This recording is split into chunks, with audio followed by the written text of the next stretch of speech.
Today on the newscast, did Russia just threaten Israel and the United States over Iran? Find out next.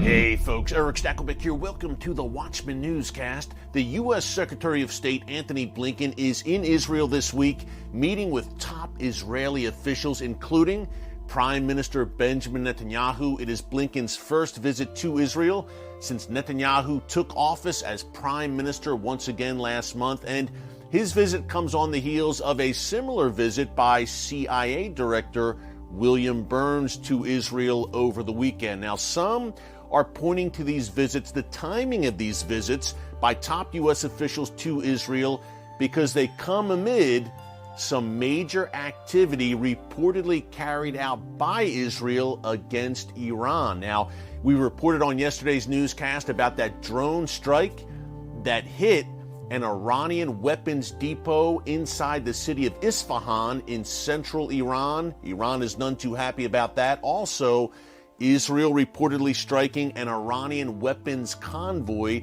Some 25 trucks were traveling near the Iraq-Syria border, presumably transiting weapons on to Syria and Lebanon to go into the hands of Iran's proxy Hezbollah. Well, Israel reportedly struck at least 6 of the trucks in that large convoy. And now you have Blinken in Israel. You had the largest military drill ever between Israel and the U.S., I should say with Israel and the U.S. joining forces in a joint military drill in Israel last week, air, land, and sea. We want to focus today in talking about those strikes over the weekend. And by the way, if you missed yesterday's newscast where we really broke down those reported Israeli strikes against Iran over the weekend, including inside Iran in the city of Isfahan, just go to our homepage here, and under newscast, you will find it, January 30th. That was the January 30th newscast. Hey, while you're there, be sure to subscribe and click the notification bell. Give us a like,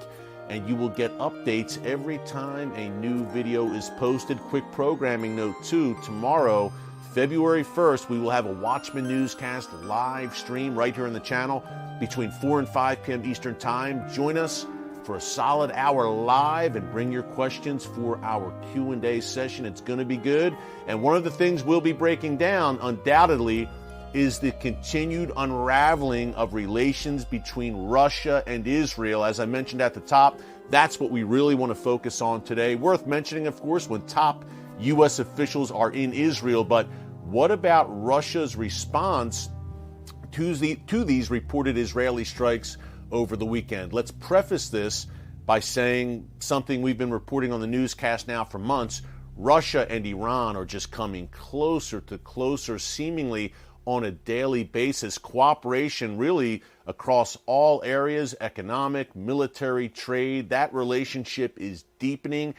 Both are considered now essentially pariah states, folks, and they need each other increasingly. So you will see Russia and Iran, I believe, cleave closer together in the days to come. Obviously, there are prophetic implications for that as well. Before we wrap up today, we'll delve into that too.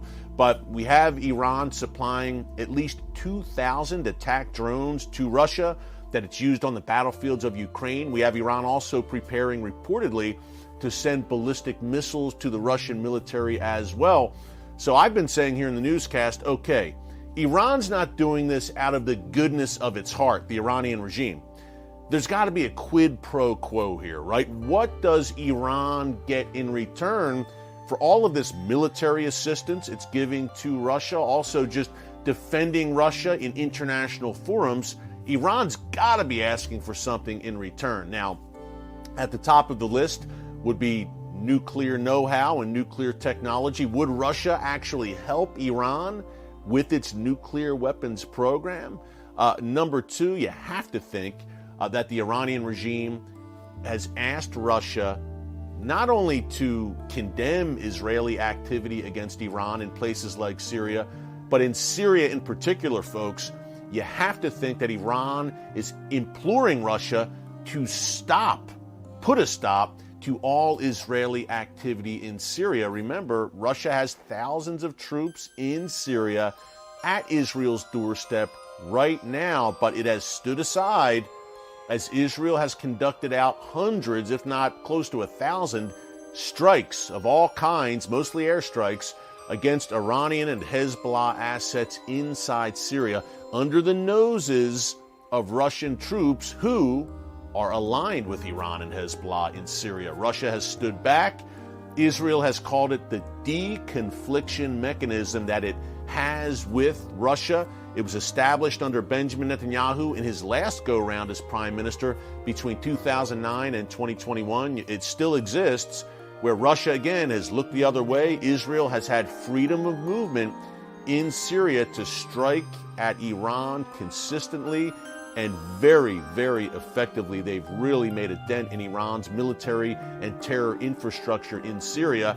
Now that Iran is giving Russia so much help in Ukraine, will that change, that deconfliction mechanism, that so-called status quo in Syria? Russia released a statement about those Israeli strikes, reported Israeli strikes, against Iran over the weekend. In particular, this Russian Foreign Ministry statement addressed that drone strike against a weapons depot inside Iran in Isfahan. Folks, I'm going to read it right from my phone. I do not want to misquote what the Russian Foreign Ministry said. It's quite stunning. The Russian Foreign Ministry said on Monday, and I quote, "We strongly condemn any provocative efforts that have the potential to provoke an uncontrolled escalation of tensions in a region that's far from being peaceful as it is. Such destructive actions could have unpredictable consequences for peace and stability in the Middle East. That has to be understood by the organizers of the brazen raid, their backers, and those who are gloating over the issue, holding on to the futile hope for the weakening of Iran." Folks, again, that is a direct statement from Russia's foreign ministry addressing that Israeli drone strike against Iranian weapons facilities inside Iran.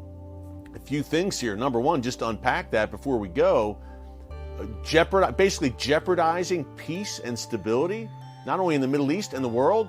Russia right now is conducting an all-out war in Ukraine. It invaded Ukraine back in February 2022. What did that do for peace and stability? And when we're talking about the Middle East, Russian soldiers, as I mentioned a minute ago, they entered Syria in September 2015 and proceeded to indiscriminately bomb Syrian civilians and smash Syrian cities. What did that do for peace and stability? Now, the Putin defenders will say, well, look, he pacified Syria. And who were the big winners in that pacification?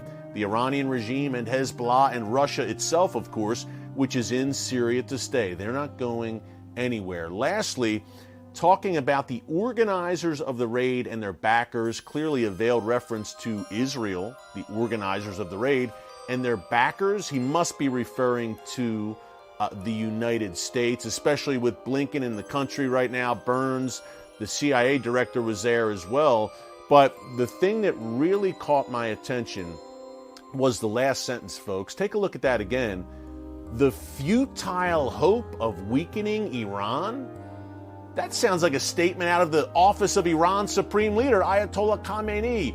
Folks, this is deepening on every level. Israel and the United States have not responded to this Russian statement. But as I close, prophetic implications all over the place. If you watch the newscast on a regular basis, you know that I believe Russia eventually, I've called it the Great Betrayal, will come against Israel, aligned with Iran and Turkey and others, as laid out in the book of Ezekiel, chapters 38 and 39. Ezekiel calls it the War of Gog and Magog. Funny name, I know, but very important for you to know. And I believe we see the chess pieces moving on the board. It's shaping up right now. Never have Russia, Iran, and Turkey had such a close relationship and such synergy in their worldview, their anti-Western worldview, as they do now, right now, at this moment in history. And oh, by the way, Russia, Turkey, Iran, they're all inside Syria right now. Their forces on Israel's doorstep. Yet, the book of Ezekiel says they will perish on the mountains of Israel, this latter days invasion force that comes against God's land. Fasten your seatbelts, folks. I'm glad you're with us on a daily basis here in the newscast as we unpack all of these momentous events developing in the world's most chaotic and volatile region and explaining why it matters to you no matter where you live. Hey, reminder, tomorrow live stream here on the channel between 4 and 5 p.m. Eastern Time. Join us, bring your questions. It will be good. Keep all of this in prayer because God sits on the throne. Until tomorrow in that live stream, God bless you. And remember, never hold your peace. Hey everyone, thanks for checking out the Watchman Newscast. If you enjoyed this episode and want to see more, make sure you go ahead and hit the like button, click subscribe, and tap the bell icon to turn on notifications for new Watchman Newscast episodes every weekday.